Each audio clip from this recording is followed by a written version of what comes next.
आज का हमारा टॉपिक है परसिस्टेंट करंट। तो मान लीजिए यह एक सुपर कंडक्टिंग कॉइल है जिसे हमने गैल्वेनोमीटर से कनेक्ट किया हुआ है। सपोज इस सुपर कंडक्टिंग कॉइल का टेम्परेचर T हमने इसके क्रिटिकल टेम्परेचर TC से अबव मेंटेन किया हुआ है। तो इस स्थिति में यह सुपर कंडक्टिंग कॉइल अपनी नॉर्मल स्टेट में है। नाउ मान लीजिए यह एक बार मैग्नेट है। ये बार मैग्नेट का नॉर्थ पोल है, ये इसका साउथ पोल है। ये बार मैग्नेट इस सुपर कंडक्टिंग कॉइल की तरफ ट्रेवल कर रहा है। तो क्योंकि ये कॉइल की तरफ मूव कर रहा है तो इसीलिए इस सुपर कंडक्टिंग कॉइल से लिंक जो मैग्नेटिक फ्लक्स है वो इंक्रीज करेगा और Faraday law of electromagnetic induction से इस सर्किट में एक इंड्यूस करंट जनरेट करेगा और गैल्वेनोमीटर में एक डिफ्लेक्शन आ जाए। ना ये एक नॉर्मल स्थिति है जब हम वो अपनी एक नॉर्मल स्टेट में है।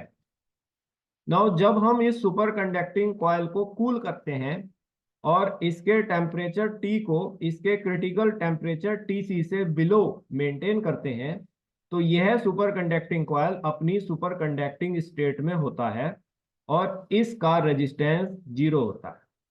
नाउ इस स्थिति में हम देखते हैं कि इवन इफ हमने मैग्नेटिक फील्ड को रिमूव कर दिया है यानी कि बार मैग्नेट हमने हटा लिया है तब भी यह इंड्यूस करंट इस सर्किट में बना रहेगा और इस करंट की जो स्ट्रेंथ है वो सेवरल डेज तक भी डिमिनिश नहीं होती है। तो ये करंट जो है इसको परसिस्टेंट करंट कहते हैं। तो परसिस्टेंट करंट तब आता है जब हम सुपर कंडक्टिंग कॉइल के टेम्परेचर T को उसके क्रिटिकल टेम्परेचर TC से बिलो मेंटेन करते हैं और वह अपनी सुपर कंडक्टिंग स्टेट में होता है।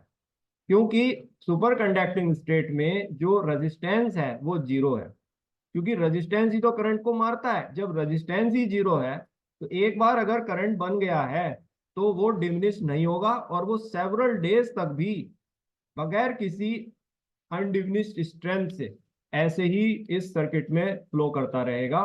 ये परसिस्टेंट करंट है। इस करंट से हम कोई भी वर्क ले सकते हैं क्योंकि ये एक तरह की इलेक्ट्रिकल एनर्जी है।